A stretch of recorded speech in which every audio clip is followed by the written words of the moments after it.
Alenka Bratušek, a se je spomnimo? Se je spomnimo, ne? Tle se moli. Nekdanja premijerka, mojstrica angleškega jezika in književnosti.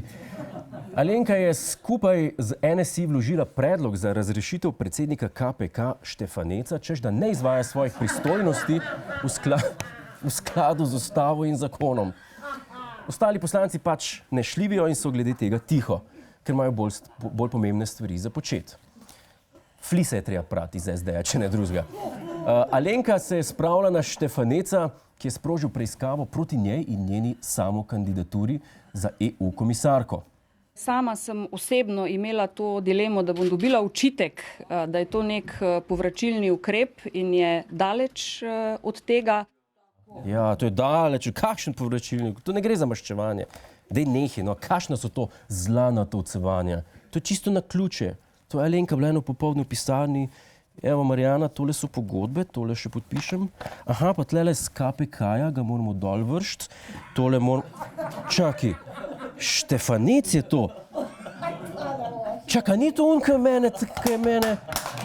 Čakaj, kjero na ključ je? A ni to on? Štefanec je car. Umetnik Pahor, ki ga je imenoval, je svojo odločitev utemeljil s temle. Komisija za izbor novega predsednika KPK in njegovih namestnikov mi je predlagala samo enega človeka. Tako je neznani odvetnik iz Murske Sobote poslal predsednik KPK že nekaj dni po imenovanju, pa sta odstopila njegova namestnika. Odličen začetek, ne? Pahor mu je imenoval dva nova namestnika, se je z eno Štefanec takoj sprl in sprta sta še danes. Sprl se je tudi z večino zaposlenih, ki so zato ustanovili sindikat. In na vse pozive k odstopu je bil vedno odločen. Odstopil ne bom. Dosegel pa je vsaj eno veliko stvar. Odkar KPK vodi Štefanec, ima komisija pol manj dela, ker se pač raje škregajo, kot delajo.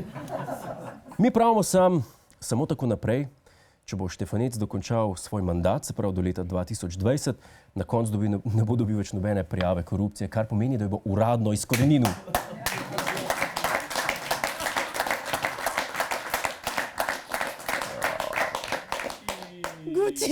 Guci. Kaj je še bilo? Par dni nazaj je Luka Mesec, tale, zbobnal vse svoje frende na levici in jih vprašal, če bi se združili v eno stranko. Iste vrednote, ista ljubezen do Rdeče zvezde. Jaz sem prepričan, da je bil kongres uspeh. Napovedan dolgi in težko pričakovani kongres Iniciative za demokratični socializem, ene od strank velikega presenečenja zadnjih volitev Združene levice, je zaradi nesklepčnosti klavrno propadel. 2 leti obstajajo, pa se že pričkajo. To ni nič kaj združeno, a ne? Kaj je bilo? Tisti, ki so bili tam, so na Facebooku napisali, da je Mesec razpustil kongres takoj, ko je videl, da so ostali proti združevanju v eno stranko. Kaj otrok, mu drugi ne posodijo igrač, pa začne kričati, morajo vsi domov. Ena od članic je napisala, da je bil kongres kot umobolnica. Cirkus, dretje, zmerjanje, tolčenje po stenah in pljuvanje. Se pravi, običajen torek kranjskega župana Trilerja. Ali pa kot v domu za upokojence, ko igrajo tombolo. Vi ne poznate dedkov in babic, veste? Vam jaz povem. Tretji član je zapisal, da je Luka Mesec Janševec rdeče barve. Tako pa če je vse res, pa je Luka Janšev sin. Luke, I am your father. A burka se tle ne konča, veste? Zdaj konc pa ni. Luka je povedal, da so ga na kongresu skoraj prebutali. To je demokracija, sine, ko pa rineš politiko, pa poljokaš. Je pa res, da dobijo ljudje en tak impuls, ko vidijo politika. To je pa treba priznati. Mahniča bi človek mahnil. Pahorja bi nekam pahnil. Meseca bi pa na luno izstrelil. Pač, lej, tudi ko je. Dejstvo je, da je ta naša politika en velik smeh. V SDS se bojijo, da bo prišel Tito nazaj. Pri Mesecu pa Tita čakajo. Vmes imaš Novo Slovenijo, ki je itak dopolnilni pouk SDS. SMC, ki laufa v leru in je za zažgat. Pa SD in Desus, ki sta sem za ukras. K fikus. Ali pa Melanija. To je.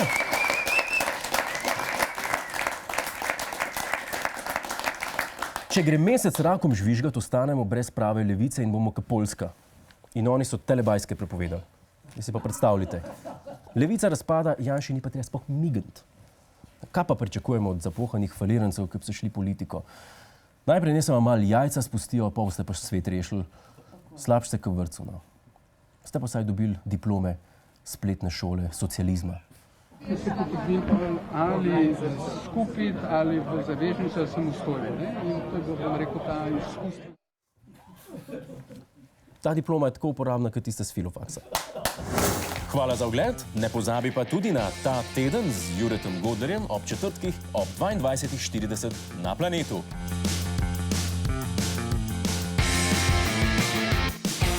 Hej, tujec! Polajkaj nas na Facebooku, posledi nas na Twitterju in naroči se na naš YouTube kanal.